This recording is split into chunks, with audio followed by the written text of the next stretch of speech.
হাফেজ নাইম নামে একজনকে মৃত্যুদণ্ড দেওয়া হয়েছে।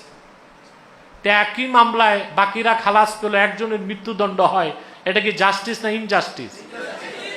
তাহলে বোঝা যায় এটা হচ্ছে একটা ভাওতাবাজি।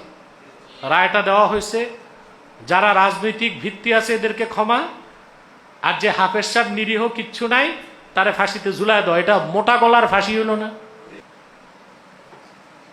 সুরঞ্জিত সেন গুপ্ত নামে এক রাজনীতিবিদ ছিল বাংলাদেশে, তাকে হত্যা মামলায় কিছু লোককে আসামি করা হয়েছিল। মামলাটা এতদিন চলেছে।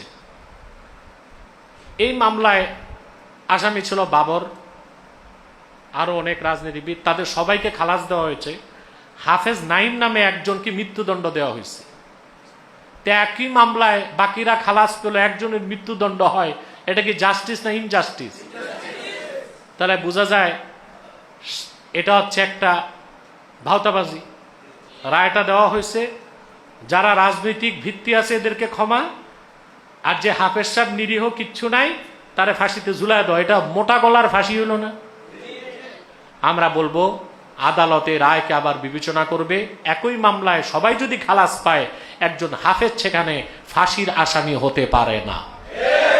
এটা যদি হয়, এটা চরম বৈষম্য বলে গণ্য হবে।